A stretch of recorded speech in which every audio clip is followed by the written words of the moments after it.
la papa caliente con que ir a la salida.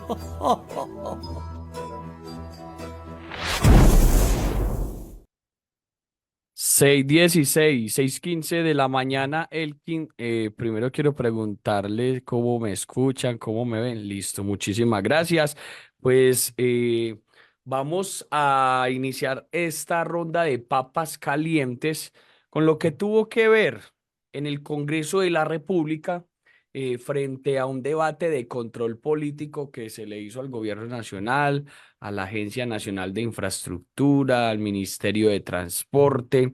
Y esto fue convocado, este debate de control político fue convocado por algunos congresistas del departamento de Antioquia. Y el contexto lo hemos visto, escuchado y hasta hemos sido testigos los antioqueños y los colombianos de la pelea que se ha dado entre congresistas de oposición, congresistas de coalición, gobierno nacional, que sí se van a entregar recursos para las vías 4G que pasan por el departamento de Antioquia, pero que benefician en cierto modo a todo el país, exactamente a 7 departamentos de Colombia. Y pues reitero que si van a dar los recursos, dice el gobierno, que ya tienen el plan para entregar esos recursos para terminar el túnel del Toyo. Los congresistas piden con urgencia y manifiestan que Gustavo Petro pues no quiere al departamento de Antioquia. Por eso entonces se hace una vaca que hasta el momento pues en opinión personal pues ha sido fallida. Incluso ahorita más adelante nos van a contar nuestros compañeros que le van a devolver esa plática a algunos congresistas. Bueno. En temas jurídicos se ha generado mucha polémica en torno a las vías 4G. Veamos y escuchemos inicialmente la intervención de Daniel Carvalho. Él es representante a la Cámara, uno de los citantes a este debate de control político frente a las vías 4G. Vale la pena dejar empezadas unas obras que tienen 95% de avance. Se lo va a cobrar la historia, señor ministro. Entonces vamos a parar los proyectos durante 4 años porque no hemos sido capaces de decidir cómo vamos a resolver esto. Es que, insisto, nadie le echa la culpa al señor presidente Petro de que falte plata, pero cuando uno se hace elegir, pues le toca resolver. Y este es un problema, señor ministro, que tienen que resolver y que lo que sentimos es que nos están dando largas. Porque las respuestas que dio usted hoy ante el Senado fueron las mismas que nos dio hace 6 meses ante la comisión de la Cámara. Parece que nada ha avanzado. Se abona lo del túnel del Toyo, muy bien, excelente, se cumple un compromiso que habían adquirido. Pero en lo demás sentimos que no se está avanzando y que las obras, que insisto, están en un 95%, corren un gran riesgo de empezar a deteriorarse y empezar a ser abandonadas y costarle un montón de plata a la nación.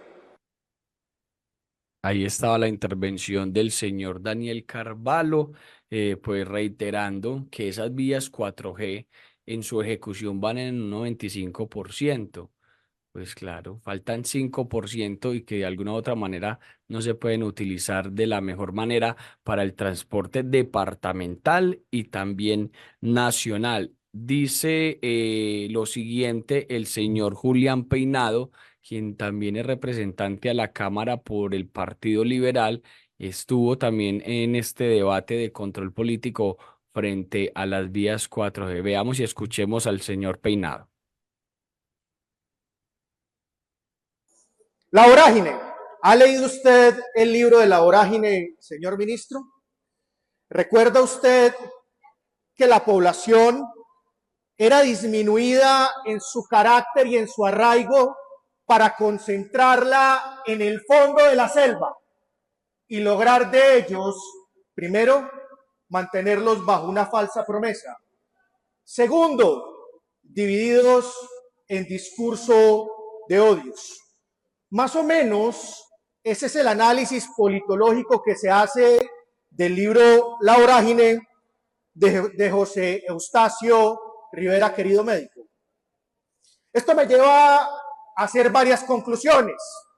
Lo que viene pasando con el departamento de Antioquia, las 4G, es un tema sistemático de ataque para minar la moral de los antioqueños y la moral del país.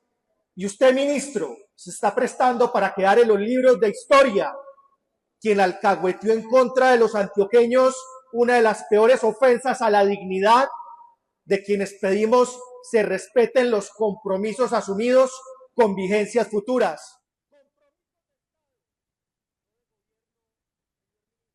Ahí está la intervención del representante a la Cámara por el Partido Liberal colombiano, señor Julián Peinado, quien de alguna otra manera, pues ha dicho que frente al gobierno nacional en el debate de control político al ministro de Transporte, directores de Invías y la ANI, el representante antioqueño entonces denuncia que se viene generando una persecución contra el departamento de Antioquia, que es evidente contra la falta de asignación de los recursos de las vías 4G por parte del actual gobierno.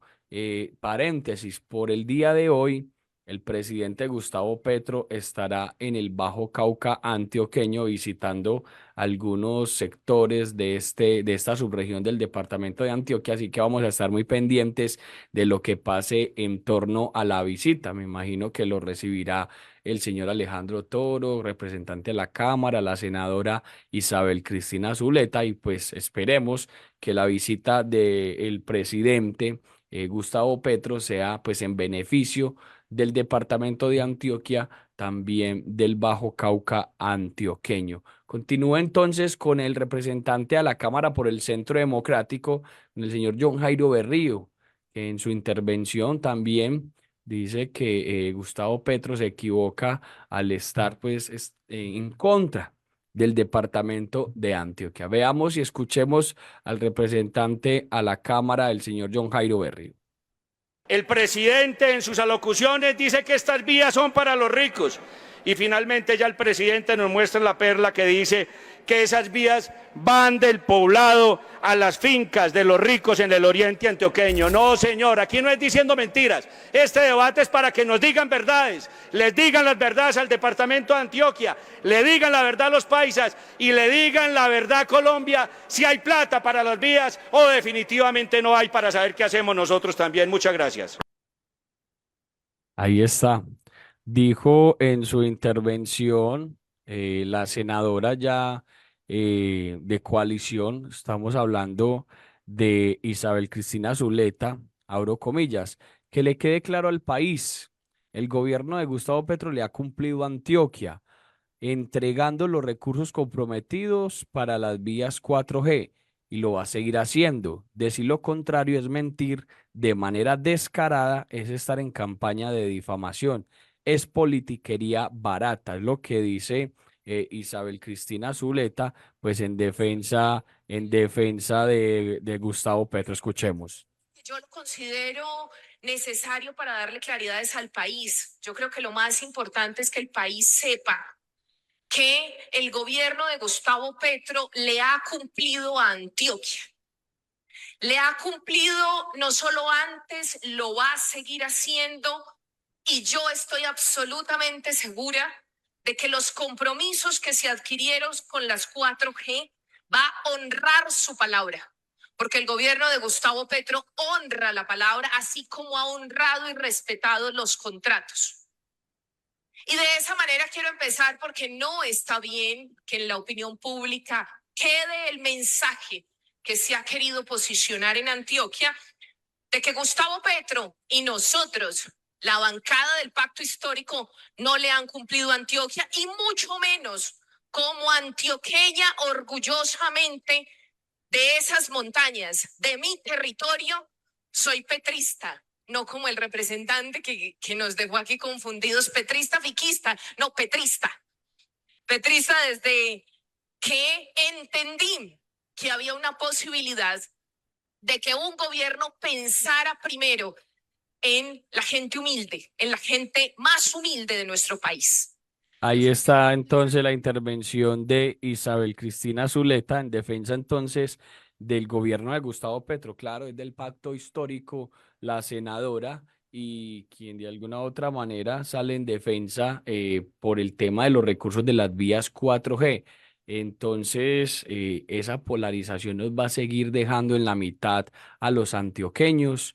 Los señores de oposición dicen una cosa, los señores de coalición obviamente respaldan el gobierno y los antioqueños y los colombianos en la mitad mirando arriba como los congresistas pues se tiran dardos y no hay soluciones. 6:25 de la mañana.